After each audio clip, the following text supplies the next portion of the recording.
ഇന്ന് എണീക്കുമ്പോൾ മോട്ടിവേഷൻ കാണും, നാളെ എണീക്കുമ്പോൾ ഒട്ടും മോട്ടിവേഷൻ കാണില്ല. ടൈം മാനേജ്മെന്റ് ഞാൻ ഒരു ആപ്പ് യൂസ് ചെയ്തായിരുന്നു. കറണ്ട് അഫയേഴ്സ് നമുക്ക് റിലേ ചെയ്യാൻ പറ്റാത്തൊരു കാര്യം. എത്ര പഠിച്ചാലും നമുക്ക് സാറ്റിസ്ഫാക്ഷൻ കിട്ടില്ല current അഫയേഴ്സിൽ. Hello everyone, welcome to Toppers Talk at Fortune IAS Academy.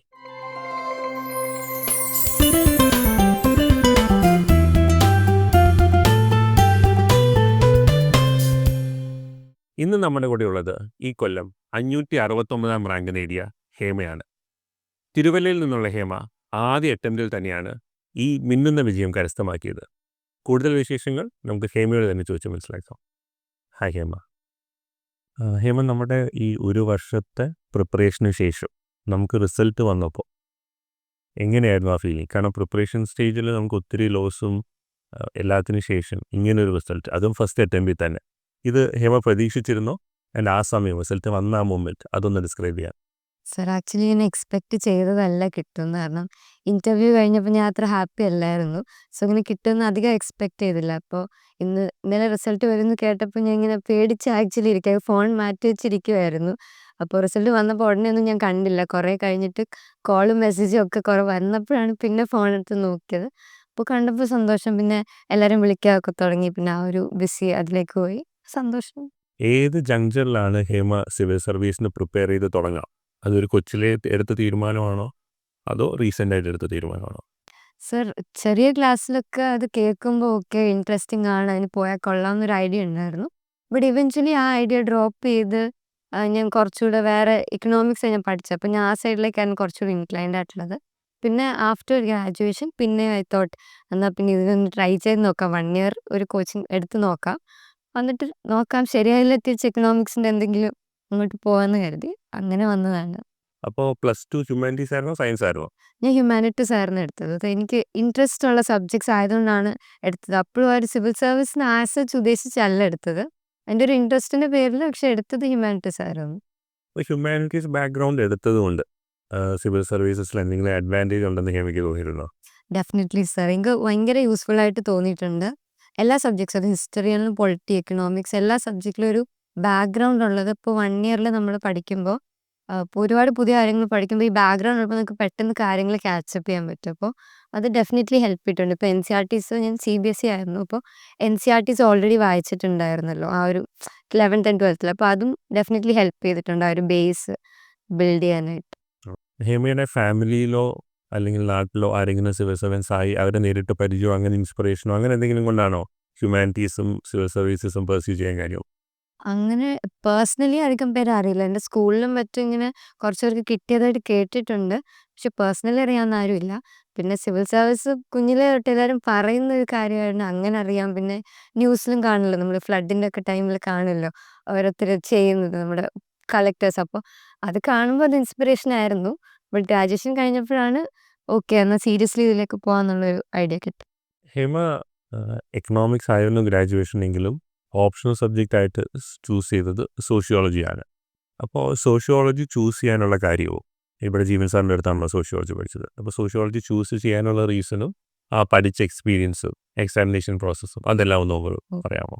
ഞാൻ മുന്നേ പറഞ്ഞ പോലെ എക്കണോമിക്സ് എനിക്ക് ഇഷ്ടമായിരുന്നു. പക്ഷേ എക്കണോമിക്സ് ഓപ്ഷണലിനെ കുറിച്ച് നോക്കിയപ്പോൾ കൂടുതലും മാസ്റ്റേഴ്സ് എടുത്ത് കഴിഞ്ഞാണ് ആളുകൾ എക്കണോമിക്സ് ഒരു ഓപ്ഷണലായിട്ട് എടുക്കുന്നതെന്ന് എനിക്ക് മനസ്സിലായത്. അതേപോലെ കോച്ചിങ് കിട്ടാനും കുറച്ച് ബുദ്ധിമുട്ടായിട്ട് ട്രിവാൻഡ്രത്ത് അധികം അക്കാഡമീസിൽ അത് പ്രൊവൈഡ് ചെയ്യുന്നില്ലാന്ന് തോന്നുന്നു. അപ്പോൾ അതുകൊണ്ടുള്ള പ്രാക്ടിക്കൽ ഡിഫിക്കൽട്ടി കാരണമാണ് ഇവിടെ ഉള്ള ഏതെങ്കിലും ഓപ്ഷണൽ എടുത്ത് പഠിക്കാമെന്ന് കരുതിയത്.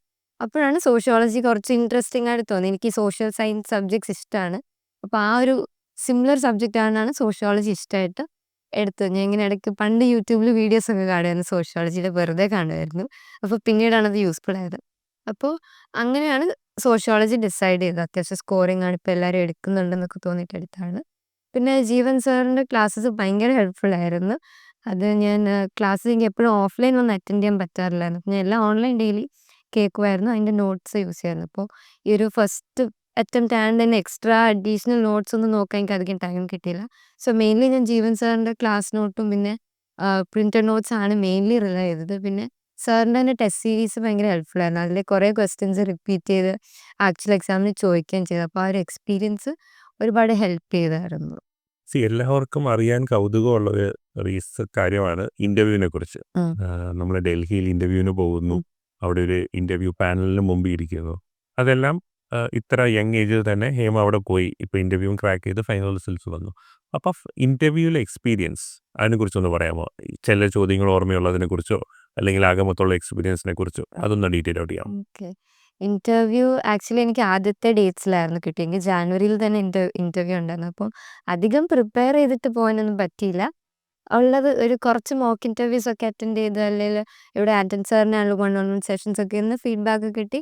ആ ഒരു ഇന്ന കാര്യം എന്നോട് പഠിക്കാൻ പറഞ്ഞു. അത് മാത്രം പഠിച്ച് വളരെ ലിമിറ്റഡ് കാര്യം പഠിച്ചിട്ടാണ് ഞാൻ പോയത്. പക്ഷെ ഞാൻ പ്രിപ്പയർ ചെയ്ത കാര്യങ്ങൾ മാത്രമല്ല ചോദിച്ചത്. ഭയങ്കര അൺഎക്സ്പെക്റ്റഡ് ആയിട്ട് കുറേ കാര്യങ്ങൾ ചോദിച്ചു. അപ്പോൾ എല്ലാം ഒന്നും എനിക്ക് ഒത്തിരി നന്നായിട്ട് ആൻസർ ചെയ്യാൻ പറ്റുമെന്ന് എനിക്ക് തോന്നിയില്ല. അപ്പോൾ ഇന്റർവ്യൂ കഴിഞ്ഞപ്പോൾ ഞാൻ അത്ര ഹാപ്പി ഒന്നും അല്ലായിരുന്നു. കാരണം അവിടെ ചോദിച്ചത് ഞാൻ എക്സ്പെക്ട് ചെയ്യാത്ത പല ഏരിയാസിൽ നിന്നാണ് ചോദിച്ചത്. അപ്പോൾ കുറച്ച് കാര്യങ്ങൾ ഓക്കെ അറിയില്ല എന്ന് ഹോണസ്റ്റ്ലി പറഞ്ഞു. പിന്നെ കുറച്ച് എക്കണോമിക്സ് ബാക്ക്ഗ്രൗണ്ടും കേരളത്തെ പറ്റിയൊക്കെ ചോദിച്ചു. അതൊക്കെ പിന്നെ അത്യാവശ്യം പറയാൻ പറ്റി. അങ്ങനെയായിരുന്നു എക്സ്പീരിയൻസ് ഇന്റർവ്യൂവിൻ്റെ. ഹേമ ഒരു ഫ്രഷറായിട്ട് UPSC പ്രിപ്പറേഷന് വരുമ്പോൾ നമുക്കൊരു ഭയങ്കര വാസ്റ്റ് സിലബസ് ഉണ്ട്. നമുക്ക് അത് പക്ഷേ ബ്രേക്ക് ഡൗൺ ചെയ്താൽ കുറച്ച് സബ്ജക്ട്സേ ഉള്ളൂ. അപ്പോൾ ഞാനത് ഓരോ സബ്ജക്റ്റ് വൈസ് ചോദിക്കാം. അതിൻ്റെ പ്രിപ്പറേഷൻ സ്ട്രാറ്റജി ഓരോ സബ്ജക്റ്റ് വൈസ് ഉള്ള പ്രിപ്പറേഷൻ സ്ട്രാറ്റജി ഒന്ന് ഹേമ പറഞ്ഞാൽ എല്ലാവർക്കും യൂസ്ഫുൾ ആയി. ഫസ്റ്റ് ഹിസ്റ്ററിയുടെ പ്രിപ്പറേഷൻ എങ്ങനെയായിരുന്നു? അതിനെന്താ ചെയ്തത്? ഓക്കെ. സർ അത് മോഡേൺ ഹിസ്റ്ററി ആണല്ലോ മെയിൻലി സ്പെക്ട്രം ബുക്കാണ് റിലൈ ചെയ്തത്. പിന്നെ കുറച്ച് ക്ലാസ് നോട്ട്സ് റിലൈ ചെയ്തു. ബട്ട് മെയിൻലി ആ സ്പെക്ട്രം വെച്ചാണ് പഠിച്ചത്.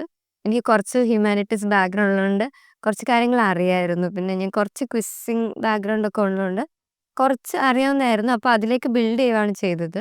ഇപ്പോൾ ഏൻഷ്യൻ്റ് മിഡീവലാണല്ലോ ഇതേപോലെ അതിലേക്ക് ബിൽഡ് ചെയ്യുക ചെയ്തത്. ഇപ്പോൾ ഏൻഷ്യൻ്റെ കാര്യത്തിലൊക്കെ ഈ ലിറ്ററേച്ചർ അപ്പോൾ ഓതേഴ്സ് പോലത്തെ കാര്യം ഭയങ്കര ബുദ്ധിമുട്ടാണ്. അതപ്പോൾ ഞാൻ എൻ്റെ ഒരു ഫ്രണ്ടും ഇപ്പോൾ ഞങ്ങൾ എക്സൽ ഷീറ്റ് പോലെ ഉണ്ടാക്കി കുറേ ലിസ്റ്റ് ചെയ്തിട്ട് അങ്ങനെയായിരുന്നു പഠിച്ചിരുന്നത്. അങ്ങനെ കുറച്ച് കാര്യങ്ങൾ ഇതുപോലെ ലിസ്റ്റ് ചെയ്ത് ചെറിയ നോട്ടാക്കുമായിരുന്നു. ബാക്കി മെയിൻ ബുക്കിൽ നിന്ന് തന്നെ പഠിക്കുകയായിരുന്നു. കുറേ വട്ടം റിവൈസ് ചെയ്ത് അത് സെറ്റാക്കി. ജോഗ്രഫി സർ ജോഗ്രഫിയുടെ ഒരു ബേസിക് കോൺസെപ്ച്വൽ കാര്യങ്ങൾ ഓക്കെ ആയിരുന്നു. എനിക്ക് ഓൾറെഡി കുറച്ച് അറിയാമായിരുന്നു.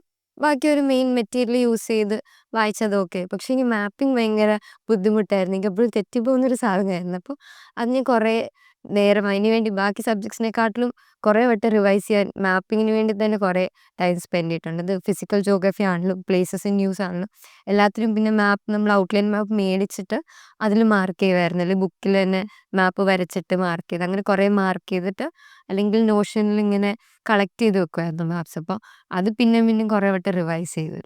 ഡിജിറ്റലി ആയിരുന്നു അല്ലേ നോട്ട്സ് ഉണ്ടാക്കിയിരുന്നത്? ഞാൻ മാപ്പ് പോലത്തെ കാര്യങ്ങൾ ഡിജിറ്റലി ആയിരുന്നു കളക്ട് ചെയ്ത് വെച്ചിരുന്നത്.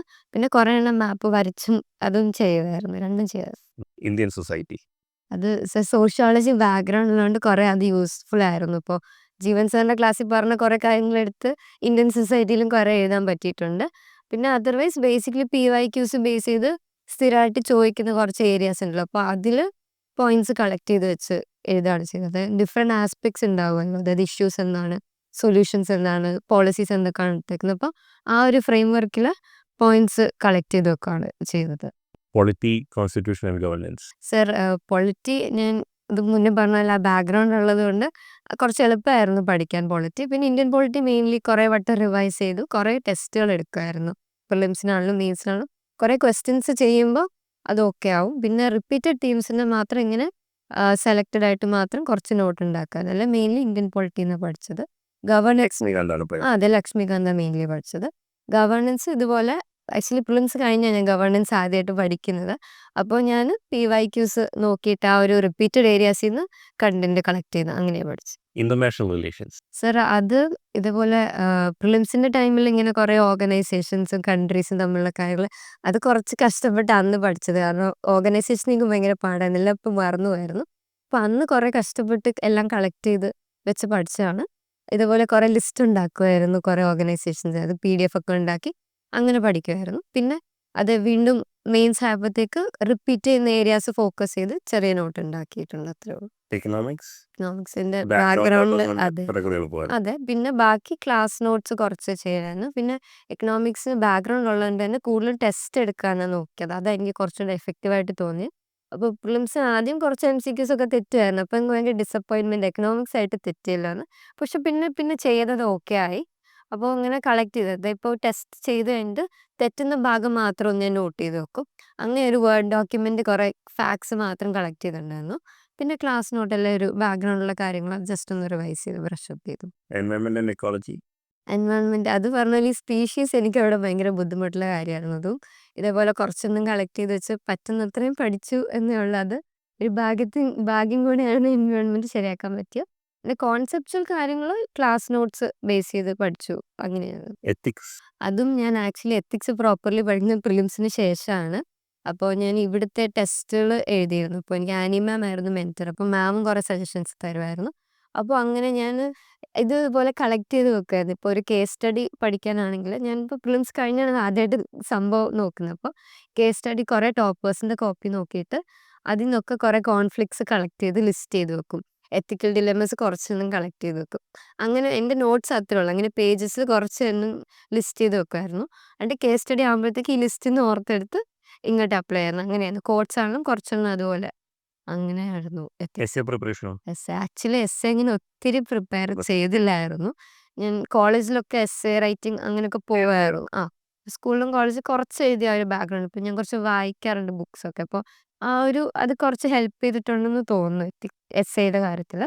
പിന്നെ കുറച്ച് റിപ്പീറ്റഡ് തീംസ് ഉണ്ടാവുമല്ലോ. അപ്പോൾ അതിന് മാത്രം കുറച്ച് ഇൻട്രൊഡക്ഷന് പറ്റുന്ന കോട്ട്സ് അല്ലെങ്കിൽ കുറച്ച് പോയമിൻ്റെ ലൈൻസ് അങ്ങനെ കുറച്ചെണ്ണം കളക്ട് ചെയ്ത് വെച്ചു. പിന്നെ കുറച്ച് ഇവിടുത്തെ ഞാൻ ആനി മാമിനെ കാണിച്ചപ്പോൾ മാം കുറച്ച് സജഷൻസ് തന്നെയാണ് എസ്സേ എഴുതിയത്. അപ്പോൾ അതൊക്കെ അങ്ങനത്തെ ഫീഡ്ബാക്സ് കുറച്ച് ഇൻകോർപ്പറേറ്റ് ചെയ്തു. ഹേമ നേരത്തെ പറഞ്ഞു കുറേ ക്വസ്റ്റ്യൻസ് ചെയ്യുന്നത് പ്രിലിംസിനും മെയിൻസിനായാലും. പക്ഷെ പ്രിലിംസിന് ഇങ്ങനെ ഒത്തിരി ക്വസ്റ്റ്യൻ ചെയ്യുന്നതാണോ നല്ലത് അതോ ഒത്തിരി വായിക്കുന്നതാണോ നല്ലത്? കാരണം ഈ ഒരു കൺഫ്യൂഷൻ പലർക്കും ഉണ്ട്. ഐ തിങ്ക് ഒന്ന് കോൺസെപ്റ്റ്സ് ക്ലിയർ ആയി കഴിഞ്ഞാൽ പിന്നെ കൂടുതൽ ടെസ്റ്റ് ചെയ്യുന്നതായിരിക്കും നല്ലത്. അത് കോൺസെപ്റ്റ്സ് വായിച്ച് കഴിഞ്ഞിട്ട് അതുകൊണ്ട് യൂസ് ഉണ്ടാവുള്ളൂ. അതേപോലെ തന്നെ ടെസ്റ്റ് എടുക്കുകയാണുള്ളത് അനലൈസ് ചെയ്യുന്നത് ഇമ്പോർട്ടൻ്റ് ആണ്. കുറേ ടെസ്റ്റ് എടുത്തിട്ട് കാര്യമില്ല. അത് നമ്മൾ ഇരുന്ന് ഭയങ്കര മടുപ്പുള്ള കാര്യമായി ടെസ്റ്റ് എഴുതി കഴിഞ്ഞിട്ട് അതിന് ആൻസർ കീ നോക്കുന്നത്. പക്ഷെ അത് ചെയ്യുന്നതാണ് ഏറ്റവും ഈ എഫക്റ്റീവ്. അനലൈസ് ചെയ്യാന്ന് പറയുന്നത് ഒന്നുകൂടെ ഒന്ന് ഇലാബറേറ്റ് ചെയ്യാം. എങ്ങനെയാണ് നമ്മളൊരു ടെസ്റ്റിന് ശേഷം അനലൈസ് ചെയ്യുന്നത്? അപ്പോൾ ഒന്ന് എന്ന് വെച്ചാൽ ഫാക്ച്വലി എന്തുകൊണ്ട് തെറ്റിയെന്ന് മനസ്സിലാക്കുക. അതായത് ചിലപ്പോൾ നമ്മൾ പഠിച്ചിട്ട് തെറ്റിപ്പോയതായിരിക്കും. അങ്ങനെയാണെങ്കിൽ ആ ഏരിയ ഒന്നുകൂടെ പഠിക്കണം. അത് നമ്മുടെ ക്ലാരിറ്റി കുറവുണ്ടായിരിക്കും. അപ്പോൾ ആ ഏരിയ പിന്നെ ഫോക്കസ് ചെയ്ത് അടുത്താണ് പഠിക്കുക. അല്ലെങ്കിൽ ചിലപ്പം നമുക്കറിയാത്തൊരു പുതിയ ഇൻഫർമേഷൻ അത് കാരണമായിരിക്കും തെറ്റിപ്പോയത്. അങ്ങനെയാണെങ്കിൽ അത് നോട്ട് ഡൗൺ ചെയ്ത് വെച്ച് പിന്നീട് അതൂടെ റിവിഷനിലേക്ക് ഇൻകോർപ്പറേറ്റ് ചെയ്യും. ചിലത് നമ്മുടെ കെയർലെസ് മിസ്റ്റേക്ക് ആയിരിക്കും. എനിക്ക് OMRൽ എപ്പോഴും തെറ്റുന്ന ഒരു പ്രശ്നം ഉണ്ടായിരുന്നു. അപ്പോൾ ആക്ച്വൽ എക്സാമിൽ അത് ഒന്നും പറ്റിയിട്ടില്ല. പക്ഷെ അതിന് മുന്നേ വരെ ഞാൻ എപ്പോഴും തെറ്റിക്കുകയാണ്. അപ്പോൾ അങ്ങനെ ഓരോതും എന്തുകൊണ്ട് തെറ്റുന്നു എന്ന് മനസ്സിലാക്കുന്ന ഒരു വേ. പിന്നെ അതേപോലെ തന്നെ ടെസ്റ്റ് കഴിഞ്ഞിട്ട് ഒന്ന് ആൻസർ പിന്നെ സമാധാനമായിട്ട് ഈ ക്വസ്റ്റ്യൻ ഒന്ന് നോക്കും. വേറെ ഏതെങ്കിലും രീതിയിൽ ചിന്തിച്ചിരുന്നെങ്കിൽ വേറെ ഏതെങ്കിലും രീതിയിൽ അപ്രോച്ച് ചെയ്തിരുന്നെങ്കിൽ ഇതിനെ ഉള്ള നോളജ് വെച്ച് ക്രാക്ക് ചെയ്യാൻ പറ്റുമായിരുന്ന ക്വസ്റ്റ്യൻ അങ്ങനെ ഒന്ന് സമാധാനമായിട്ട് ചിന്തിച്ച് നോക്കും. ഇതൊക്കെ അനാലിസിസിൽ വരും. ഓക്കെ, നമ്മളിങ്ങനെ സമാധാനമായിട്ട് ചിന്തിച്ചിട്ട് ഡെവലപ്പ് ചെയ്യുന്ന ലോജിക്ക് ഉം. പിന്നെ എക്സാമിനേഷൻ കണ്ടീഷനിൽ റീക്രിയേറ്റ് ചെയ്യാൻ പറ്റാറുണ്ടോ? ഡെഫിനറ്റ്ലി പറ്റാറുണ്ട്. ഇങ്ങനെ തെറ്റിക്കുമ്പോഴാണ് അത് ഓർക്കാൻ കൂടുതൽ പറ്റുന്നത്. ശരിയാക്കുന്നതായെങ്കിൽ ചിലപ്പം പിന്നെ മറന്നു പോകും. പക്ഷെ തെറ്റിച്ചിട്ട് നമ്മളൊന്ന് നോക്കുകയാണെങ്കിൽ അല്ലെങ്കിൽ ലോജിക്കൽ ഒരു ലിങ്കേജ് നമ്മൾ തന്നെ നമുക്ക് മനസ്സിലാവുന്ന ഒരു ലോജിക്കൽ ഒരു ലിങ്കേജ് 2 കാര്യങ്ങൾ നമ്മൾ ക്രിയേറ്റ് ചെയ്താൽ കുറച്ചുകൂടെ നമുക്ക് എക്സാമിന് നമുക്കത് ഓർക്കാൻ കുറച്ചുകൂടെ ഹെൽപ്ഫുള്ളാണ്. നമ്മൾ ഈ എക്സാം പ്രിപ്പറേഷൻ സ്റ്റേജിൽ അത്യാവശ്യം ടൈം മാനേജ്മെൻറ്റും സ്ട്രെസ് മാനേജ്മെൻറ്റും ഇമ്പോർട്ടൻ്റ് ആണ്. ഹേമയുടെ ടൈം മാനേജ്മെൻറ്റും സ്ട്രെസ് മാനേജ്മെൻറ്റ് ടെക്നിക്സിനെ കുറിച്ചൊന്ന് പറയാം. ടൈം മാനേജ്മെന്റ് ഞാനൊരു ആപ്പ് യൂസ് ചെയ്തായിരുന്നു എത്ര ടൈം ഉണ്ടെന്ന് ട്രാക്ക് ചെയ്യാൻ. ഞാൻ എൻ്റെ ഫ്രണ്ട് കൂടെ ഏതാ ആപ്പ്? YPT എന്ന് പറഞ്ഞൊരു ആപ്പിൽ ജസ്റ്റ് ടൈം എത്ര ഉണ്ട് എത്ര ടൈം എടുക്കുന്നുണ്ടെന്ന് ട്രാക്ക് ചെയ്യാം. അപ്പോൾ അത് കാണുമ്പോൾ ഒരു മോട്ടിവേഷനാണ്. ഓക്കെ ഇച്ചിരി നേരം ഇന്ന് പഠിക്കാം എന്നുള്ളൊരു മോട്ടിവേഷൻ അതിൽ നിന്ന് കിട്ടുമായിരുന്നു. അങ്ങനെയാണ്. അല്ലാതെ പിന്നെ ഒരു മെയിൻസ് എൻ്റെ ഒരു പ്രിപ്പറേഷൻ ടൈമിലൊന്നും ടൈം വേസ്റ്റ് ചെയ്യാൻ പറ്റില്ല. അപ്പം ഫുൾ ടൈം പാക്ഡ് ആണ്. അപ്പോൾ അങ്ങനെ വേസ്റ്റ് ചെയ്യുന്നൊരു അവസരം അവിടെ വരില്ല എന്നുള്ളതാണ്. അപ്പോൾ നമ്മളൊരു എന്തെങ്കിലും ഒരു ടെസ്റ്റ് സീരീസ് അല്ലെങ്കിൽ ഒരു ഷെഡ്യൂൾ ഫോളോ ചെയ്താൽ അധികം ടൈം വേസ്റ്റ് ചെയ്യാതെ എനിക്ക് തോന്നുന്നത് മാനേജ് ചെയ്യാൻ കുറച്ചുകൂടെ എളുപ്പമായിരിക്കും. ഒരു അക്കാഡമിയിൽ അവർ തന്നെ ഒരു ഷെഡ്യൂൾ ക്രിയേറ്റ് ചെയ്യുമ്പോൾ അത് തന്നെ ഫോളോ ചെയ്താൽ മാനേജ് ചെയ്യാൻ കുറച്ച് ഹെൽപ്ഫുൾ ആണെന്ന് തോന്നുന്നു. സ്ട്രെസ് മാനേജ് ചെയ്ത് എങ്ങനെയായിരുന്നു? സ്ട്രെസ്സ് ആക്ച്വലി അതിനെപ്പറ്റി കൂടുതൽ ചിന്തിക്കാതിരിക്കുക എന്നുള്ളതായിരുന്നു. അല്ലാതെ അതിലും വലിയ സ്ട്രാറ്റജി ഒന്നുമില്ല. ഞാൻ ജസ്റ്റ് ഇപ്പം ഇന്നൊരു കാര്യം പഠിക്കാണ്ട് അതിന്ന് പഠിക്കുക. അല്ലാതെ എക്സാം എന്ത് സംഭവിക്കും എന്നുള്ളതിനെപ്പറ്റി കൂടുതൽ ചിന്തിക്കാതിരിക്കുക എന്നുള്ളതാണ് എൻ്റെ കയ്യിലുണ്ടായിരുന്ന സൊല്യൂഷൻ. പിന്നെ ഇൻ്റർവ്യൂ കഴിഞ്ഞ് വെറുതെ ഇരിക്കുമ്പോൾ മാത്രമാണ് ഈ സ്ട്രെസ്സ് കൂടുതൽ വന്നിട്ടുള്ളത്. എന്താകും എന്നൊരു അൺസർട്ടനിറ്റി. ഇപ്പോൾ ഈ മെയിൻസിൻ്റെ ടൈമിലൊക്കെ ഫുൾ നമുക്ക് വേറെ ചിന്തിക്കാൻ സമയമില്ല. അപ്പോൾ സ്ട്രെസ് ചെയ്യാൻ ആക്ച്വലി സമയം കിട്ടിയില്ല എന്നുള്ളതാണ് കാര്യം. ഹേമൻ, നമുക്കിപ്പോൾ റിസൾട്ട് വന്ന സമയമാണ്. അപ്പോൾ റിസൾട്ട് വരുമ്പോൾ ഇത് കണ്ട് ഒത്തിരി പേര് ഇൻസ്പയർഡ് ആവാറുണ്ട്. ഹേമ നേരത്തെ പറഞ്ഞല്ലോ, ഹേമയും ഒത്തിരി റിസൾട്ടൊക്കെ കാണുമ്പോൾ ഇൻസ്പയർഡ് ആയിരുന്നു എന്ന്. പക്ഷേ അപ്പോൾ നമുക്കൊരു മോട്ടിവേഷൻ ഹൈ വരും. പക്ഷേ ഈ മോട്ടിവേഷൻ ഈ ഒരു വർഷം സസ്റ്റെയിൻ ചെയ്യുക എന്നുള്ളത് ഡിഫിക്കൽട്ടായിട്ടുള്ള ടാസ്ക്കാണ്. അപ്പോൾ ഹേമ ഈ മോട്ടിവേഷൻ എങ്ങനെയാണ് ഒരു 1 ഇയർ ലോങ് സസ്റ്റെയിൻ ചെയ്തത്? സർ, മോട്ടിവേഷൻ റിലൈ ചെയ്യുന്നതിന് പകരം നമ്മൾ കുറച്ചൊരു സിസ്റ്റമാറ്റിക് ആയിട്ടൊരു സ്ട്രക്ചർ ക്രിയേറ്റ് ചെയ്ത് അത് ഫോളോ ചെയ്യുന്നതാണ് കുറച്ചുകൂടെ പ്രാക്ടിക്കൽ എന്ന് തോന്നുന്നത്. കാരണം ഇന്ന് എണീക്കുമ്പോൾ മോട്ടിവേഷൻ കാണും, നാളെ എണീക്കുമ്പോൾ ഒട്ടും മോട്ടിവേഷൻ കാണില്ല. എനിക്കത് അങ്ങനെയായിരുന്നു. അപ്പോൾ ഒരു ഇമോഷണൽ ആസ്പെക്റ്റ് അതിലേക്ക് കൊണ്ടുവരാതിരിക്കുന്നതാണെന്ന് തോന്നുന്നു കുറച്ച് പ്രാക്ടിക്കൽ ആയിട്ടുള്ള കാര്യം. അപ്പോൾ നമുക്ക് ഡെയിലി ഇന്ന കാര്യങ്ങൾ പഠിക്കണം എന്നുള്ളൊരു സിസ്റ്റം ക്രിയേറ്റ് ചെയ്താൽ കുറച്ച് ഹെൽപ്ഫുൾ ആണ്. ഇപ്പോൾ ഇത്ര അവേഴ്സ് ക്ലാസ്, അത് കഴിഞ്ഞിട്ട് വന്ന് ന്യൂസ് പേപ്പർ വായിക്കുന്നു, അത് കഴിഞ്ഞിട്ട് വന്ന് 2 അവർ ഓപ്ഷണലിൻ്റെ ക്ലാസ് കേൾക്കുന്നു, അത് കഴിഞ്ഞിട്ട് വന്ന് ഇന്ന കാര്യങ്ങൾ ഡെയിലി പോർഷൻസ് പഠിക്കുന്നു. ഇതൊരു ഡെയിലി റുട്ടീൻ ക്രിയേറ്റ് ചെയ്താൽ ഇത് നമ്മൾ കണ്ടിന്യൂ ചെയ്തു പോകും. നമുക്ക് വേറെ കാര്യമൊന്നും ഇവിടെ ചെയ്യാനില്ലല്ലോ. അപ്പോൾ ഈ റുട്ടീൻ ഉണ്ടെങ്കിൽ നമ്മളിതങ്ങ് ഫോളോ ചെയ്തു പോകും.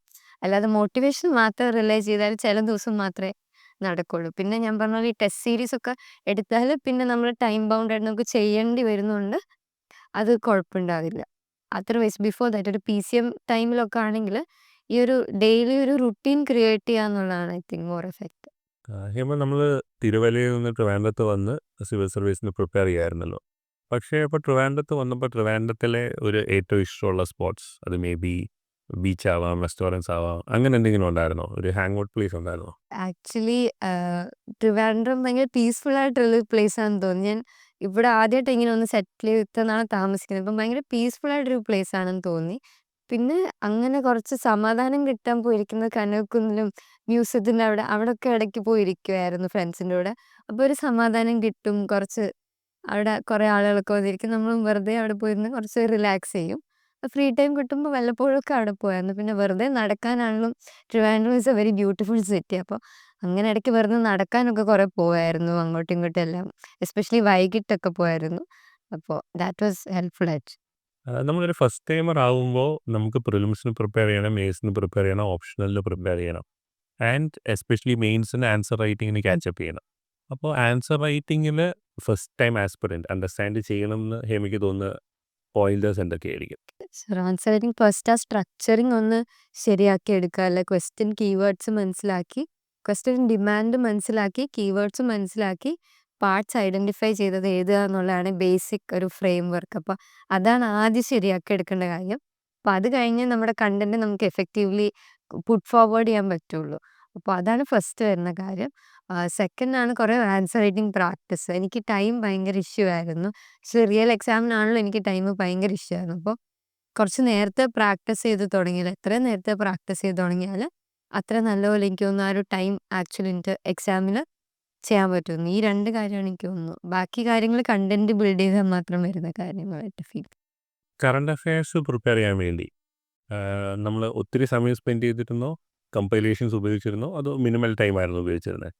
സർ, ആദ്യമൊക്കെ ന്യൂസ് പേപ്പർ ബേസ്ഡ് ആയിട്ടായിരുന്നു പഠിച്ചത്. അത് PCM ക്ലാസ് ടൈമിലൊക്കെ ന്യൂസ് പേപ്പർ വായിക്കുന്നു, അതിൻ്റെ കുഞ്ഞു കുഞ്ഞു നോട്ട് ഉണ്ടാക്കുന്നു. ചിലപ്പോൾ നോട്ട് ഉണ്ടാക്കില്ല, ജസ്റ്റ് ഒന്ന് ഓക്കെ മനസ്സിലാക്കി മൂവ് ഓൺ ചെയ്യുന്നു, അങ്ങനെയായിരുന്നു. പക്ഷെ പ്രിലിംസിൻ്റെ ടൈമിൽ ആ ഒരു ടെസ്റ്റ് സീരീസ്, ആ ഒരു ഫോക്കസ് ടൈമിൽ കുറച്ചുകൂടെ ഒരു ആങ്സൈറ്റി ആണ്. അയ്യോ, കറണ്ട് അഫയേഴ്സ് ഒന്നും ആയില്ല, ആ ഒരു ആങ്സൈറ്റി ഉണ്ട്. അപ്പോൾ കുറേ മന്ത്ലി മാഗസിൻസ് ഒക്കെ ഇങ്ങനെ ഇയർലി കമ്പൈലേഷൻസ് വരില്ല ആ ടൈമിൽ. അപ്പോൾ അതിനുവേണ്ടി കുറേ ടൈം സ്പെൻഡ് ചെയ്തു. പക്ഷെ അത് അത്ര ഇഫക്റ്റീവ് ആയില്ല എന്നാണ് തോന്നുന്നത്. അപ്പോൾ ആ അന്നത്തെ ഒരു ആങ്സൈറ്റിക്ക് വേണ്ടി കുറേ എടുത്ത് അതിന് ടൈം സ്പെൻഡ് ചെയ്തു. പക്ഷെ അതത്ര ഇഫക്റ്റീവ് ആയിട്ടല്ലേ, അതിനധികം ക്വസ്റ്റ്യൻസ് വന്നിട്ടില്ല, റിട്ടേൺ കുറവായിരുന്നു അതിൽ. ഹൈൻസൈറ്റിൽ സ്റ്റാറ്റിക് പോർഷൻ ആണോ, അതോ അതായത് നമ്മുടെ പൊളിറ്റി, എക്കോണമിയുടെ എല്ലാം സ്റ്റാറ്റിക് കോൺസെപ്റ്റ്സ് ഉണ്ടോ? സ്റ്റാറ്റിക് പോർഷൻ ആണോ, അതോ കറണ്ട് അഫയേഴ്സ് ആണോ പ്രിലിംസിന് കൂടുതൽ ഇമ്പോർട്ടൻ്റ് ആയിട്ട് ഹേമയ്ക്ക് ഫീൽ ചെയ്തിട്ടുള്ളത്? സർ, സ്റ്റാറ്റിക് തന്നെയാണ് ഇമ്പോർട്ടൻറ്റ്. സ്റ്റാറ്റിക് സോൾവ് ആക്കിയാൽ ഈവൻ നമുക്ക് പരിചയമില്ലാത്തൊരു കറണ്ട് അഫയേഴ്സ് ക്വസ്റ്റ്യൻ ആണ് ചിലപ്പോൾ നമുക്ക് എന്തെങ്കിലും ഒരു ലിങ്കേജ്, എന്തെങ്കിലും ഒരു ലോജിക്ക് അപ്ലൈ ചെയ്ത് ആൻസറിലേക്ക് എത്താൻ പറ്റും. പിന്നെ കറണ്ട് അഫയേഴ്സ് നമുക്ക് റിലൈ ചെയ്യാൻ പറ്റാത്തൊരു കാര്യം. എത്ര പഠിച്ചാലും നമുക്ക് സാറ്റിസ്ഫാക്ഷൻ കിട്ടില്ല കറണ്ട് അഫയേഴ്സിൽ നിന്ന്. അപ്പോൾ സ്റ്റാറ്റിക് കറക്റ്റ് ആക്കുക, ഓക്കെ ആക്കുക എന്നുള്ളതാണ്. അത് കഴിഞ്ഞ് ടൈം കിട്ടുകയാണെങ്കിൽ കറണ്ട് അഫയേഴ്സ് ബാക്കി നോക്കുക എന്നുള്ളത്. ഹേമ, നമ്മൾ ഹേമയുടെ ഇൻ്റർവ്യൂ പ്രിപ്പറേഷൻ്റെ സമയത്ത് ഹേമയുടെ ഡാഫിൽ ഹോബീസ് ഉണ്ടായിരുന്നു. ഇപ്പം അതിനകത്ത് പേപ്പർ ക്വിൽ മേക്കിംഗ് ഉണ്ടായിരുന്നു, ക്വിസിങ് ഉണ്ടായിരുന്നു. ക്വിസിങ് അത് സിവിൽ സർവീസിന് എത്രത്തോളം ഹെൽപ്പ് ചെയ്യും? കാരണം ഇതിനു മുമ്പ് മീര 6th റാങ്ക് കിട്ടിയ മീരയും ഒരു ക്വിസറായിരുന്നു.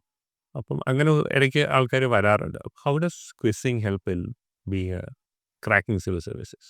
സർ ഞാൻ അങ്ങനെ ഭയങ്കര സീരിയസ് ക്വിസറിലായിരുന്നു. പക്ഷെ അവസരം കിട്ടിയാല് ക്വിസിനൊക്കെ വേറെ കോളേജിലൊക്കെ പോയി കുറെ പാർട്ടിസിപ്പേറ്റ് ചെയ്യുമായിരുന്നു. ഇടയ്ക്ക് പ്രൈസ് കിട്ടും. ഇല്ലേലും കുഴപ്പമില്ലാന്നുള്ള മട്ടില് കുറെ പോവായിരുന്നു. എനിക്ക് തോന്നുന്നു നമുക്കൊരു നോളഡ്ജ് ബേസ് നമ്മുടെ സ്വന്തമായ ഒരു നോളഡ്ജ് ബേസ് അതൊരു പ്രിപ്പറേഷന് വേണ്ടി നമ്മൾ പഠിക്കുന്നതല്ലാതെ ഒരു പൊതുവായിട്ടുള്ളൊരു ജനറൽ നോളഡ്ജ് അത് നമുക്കിവിടെ പലയിടത്തും അപ്ലൈ ചെയ്യാൻ പറ്റും. ഇപ്പോൾ ഒരു ലോജിക്കലി നമുക്ക് നമ്മുടെ ഓൾറെഡി ഉള്ളൊരു നോളഡ്ജ് വെച്ച് നമുക്ക് പല ക്വസ്റ്റ്യൻസും ആൻസറിലേക്ക് എത്തിക്കാൻ പറ്റും. അതേപോലെ തന്നെ ക്വിസിലാണെങ്കില് നമുക്കുള്ള ഓപ്ഷൻ വെച്ച് എങ്ങനെയെങ്കിലും ആൻസറിൽ എത്തിക്കാൻ വേണ്ടി കുറേ വളഞ്ഞാലോചിച്ച് കണക്ട് ചെയ്തൊക്കെ നമ്മൾ ആൻസറിലെത്തും. അപ്പോൾ അതേ ഒരു സ്ട്രാറ്റജിയാണ് പ്രിലിംസിന് യൂസ് ചെയ്യുന്നത്. ലോജിക്കലി നമ്മൾ തിങ്ക് ചെയ്ത് ആൻസറിലെത്തുമ്പോഴും ഇതേ പരിപാടിയാണ്. അപ്പോൾ അത് ഭയങ്കര യൂസ്ഫുൾ ആണ്. ആ ഒരു സ്കിൽ MCQs സോൾവ് ചെയ്യാനുള്ള ഒരു സ്കില്ല് ആ ഒരു പ്രാക്ടീസ് അത് ഹെൽപ്പ് ചെയ്യും. പിന്നെ നമ്മൾ ഈ ന്യൂസ് പേപ്പർ റീഡിംഗ് പോലത്തെ കുറച്ച് കാര്യങ്ങൾ കുറേ നാളായിട്ട് ചെയ്യുമ്പോൾ അതും കുറച്ച് ഹെൽപ്പ് ചെയ്തിട്ടുണ്ട്. നമ്മുടെ ഈ പേപ്പർ ക്വിൽ മേക്കിംഗ് അത് എന്താണ് ആക്ച്വലി? എങ്ങനെയാണ് അത് ചെയ്യുന്നത്? എപ്പോഴാണ് ചെയ്യുന്നത്? സർ പേപ്പർ ക്വില്ലിംഗ് ബേസിക്കലി പണ്ട് പേപ്പർ ജ്വല്ലറി ഇടയ്ക്ക് ഭയങ്കര ട്രെൻഡിങ് ആയിരുന്നു. അപ്പോൾ ആ സമയത്താണ് ഞാനിത് പഠിച്ചത്. അപ്പോൾ ബേസിക്കലി നമുക്കത് വെച്ച് ഡിഫറെന്റ് ആർട്ട് ഫോംസ് നമുക്ക് ഇങ്ങനെ പേപ്പർ വെച്ചിട്ട് സർ നമുക്ക് ഈ ആനിമൽസിന്റെ അങ്ങനെ ചെറിയ ചെറിയ കുഞ്ഞു കുഞ്ഞു സാധനങ്ങൾ ഉണ്ടാക്കാൻ പറ്റും. മെയിൻലി പിൻട്രസ്റ്റ് ഒക്കെ നോക്കി നമുക്ക് ഉണ്ടാക്കാൻ പറ്റുന്ന അധികം ടൈം എടുക്കാത്ത കാര്യം. പക്ഷെ ഇപ്പം പ്രിപ്പറേഷൻ്റെ ഒരു ഫേസിൽ എനിക്കത് ചെയ്യാൻ പറ്റിയിട്ടില്ല. പണ്ട് കുഞ്ഞിലൊക്കെ കുറെ ചെയ്യുമായിരുന്നു ഇങ്ങനെ നെറ്റിൽ നോക്കിയിട്ട്. അതായിരുന്നു മെയിൻലി ഇത്. റീഡിങ് ഹോബിയാണെന്ന് പറഞ്ഞല്ലോ. നമ്മുടെ ഈ യങ്ങർ ജനറേഷനിൽ റീഡിങ് ഹാബിറ്റ് കുറയുന്നു എന്ന് പൊതുവെ ആൾക്കാർ പറയാറുണ്ട്. ഹേമ അതിനോട് എഗ്രി ചെയ്യുന്നോ? എന്താവാം റീസൺസ്? സർ അതിപ്പോൾ ഫോൺ കൂടുതൽ യൂസ് ചെയ്യാൻ പറ്റുമ്പോൾ കുറച്ചുകൂടെ എൻഗേജിങ് ഫോൺ ആയതുകൊണ്ട് ഇപ്പം ഞാനാണെങ്കിലും ഇപ്പം റീഡിങ് കുറവാണ്. ഇപ്പോൾ ഫോണിൽ കൂടുതൽ ടൈം സ്പെൻഡ് ചെയ്യുന്നത്. ബട്ട് ചിലപ്പം ന്യൂ മീഡിയംസ് വരുന്നുണ്ട്. ഓഡിയോ ബുക്സ് കേൾക്കുന്ന ഒരുപാട് പേരുണ്ടല്ലേ. കിൻഡിൽ ബുക്സ് വായിക്കുന്നുണ്ട്. ഇപ്പോൾ ട്രഡീഷണൽ ഫിസിക്കൽ ബുക്സ് ഇപ്പോൾ കുറവായിരിക്കും അല്ലെ. ചിലപ്പോൾ അഫോർഡബിലിറ്റിയുടെ വലിയ ഇഷ്ടമുണ്ട്. എനിക്കാണെങ്കിലും ബുക്ക് വായിക്കാൻ ഇഷ്ടം. പക്ഷെ എപ്പോഴും നമുക്കത് മേടിച്ചിട്ട് കുറേ കളക്ട് ചെയ്ത് വെക്കാൻ ബുദ്ധിമുട്ടാണ്. ഇപ്പോൾ അതിൻ്റെ ഒക്കെ ഇഷ്യൂ കാരണം ഇപ്പം ട്രഡീഷണൽ ബുക്സ് ചിലപ്പോൾ മേടിക്കുന്നത് കുറവായിരിക്കും. ബട്ട് സ്റ്റിൽ പല രീതിയിൽ ആളുകൾ ഇതേ കാര്യങ്ങൾ കൺസ്യൂം ചെയ്യുന്നുണ്ടെന്ന് തോന്നുന്നു. ഹേമ, നമ്മൾ ലാസ്റ്റ് ക്ലീഷേഡ് ക്വസ്റ്റ്യനിലേക്ക് എത്തി. ഒരു ആസ്പിറൻ്റ് ഇപ്പോൾ UPSC preparation journey start of ചെയ്യാണ്. എന്ത് അഡ്വൈസ് ആയിരിക്കും ഹേമ അവർക്ക് കൊടുക്കുക? സർ ഒന്ന് ഓവർ തിങ്ക് ചെയ്യാതിരിക്കുക, അല്ലെങ്കിൽ ഒത്തിരി ടെൻഷൻ അടിക്കാതിരിക്കുക എന്നുള്ളതാണ്. ആദ്യം വരുമ്പോൾ ഭയങ്കര ആങ്സൈറ്റി ആണ്. അയ്യോ കുറേ വർഷമായിട്ട് അറ്റംപ്റ്റ് ചെയ്യുന്നവരുണ്ടല്ലോ എന്നൊക്കെ ആ ഒരു കമ്പാരിസൺ വരുമ്പോൾ ഭയങ്കര ആങ്സൈറ്റി ആണ്. അപ്പോൾ അത് മാറ്റി വെച്ച് നമുക്ക് പഠിക്കാനുള്ളത് നമ്മൾ പഠിക്കുക. നമുക്കുള്ള ക്വസ്റ്റ്യൻസ് അല്ലെ PYQs പഠിക്കുക. സ്റ്റാറ്റിക് ആയിട്ടുള്ള കണ്ടൻസ് സോൾവ് ആയിട്ടത് ക്ലിയർ ആക്കുക. അതാണ് മെയിൻ ഫോക്കസ്. അപ്പോൾ നമ്മൾ കൂടുതൽ ഓവർ തിങ്ക് ചെയ്യാതിരിക്കുക ഇസ് വൺ തിങ്. പിന്നെ അതേപോലെ നമ്മുടെ സ്ട്രെങ്ത്തും വീക്ക്നെസ്സും മനസ്സിലാക്കി പ്രിപ്പറേഷൻ കുറച്ച് ഒപ്റ്റിമൈസ് ചെയ്യാൻ ശ്രമിക്കുക. ഇപ്പോൾ ഏത് അക്കാഡമി ജോയിൻ ചെയ്താലും അവർ പറയും ഇന്ന ഇന്ന കാര്യങ്ങൾ പഠിക്കുമെന്ന്. പക്ഷെ നമുക്കൊരു സബ്ജക്റ്റ് നല്ലോണം അറിയാമെങ്കിൽ അതിനേക്ക് കുറച്ച് ടൈം കൊടുക്കുക. അല്ലെ നമുക്ക് കൂടുതൽ ബുദ്ധിമുട്ടുള്ളതിനും കൂടുതൽ ടൈം കൊടുക്കുക. അങ്ങനെ നമ്മുടെ സ്ട്രെങ്ത്തും വീക്ക്നെസ്സും മനസ്സിലാക്കി ഒരു ഒപ്റ്റിമൈസേഷനോടെ ചെയ്താലേ നമുക്കൊരു 1 ഇയറിൽ അത് എഫക്റ്റീവ്ലി കാര്യങ്ങൾ എല്ലായിടത്തും എത്തിക്കാൻ പറ്റുള്ളൂ. അപ്പോൾ അതുകൂടെ ഒന്ന് ശ്രദ്ധിക്കുക എന്നുള്ളതാണ്. Hema, it was wonderful speaking to you. Hema ഭയങ്കര സിമ്പിളായിട്ട് കാമായിട്ട് കാര്യങ്ങൾ പറഞ്ഞു. ഇത് ഒത്തിരി യൂസ്ഫുൾ ആയിരുന്നു. Thank you. So thank you for that. Thank you. Fortune IAS Academy. More than just an academy.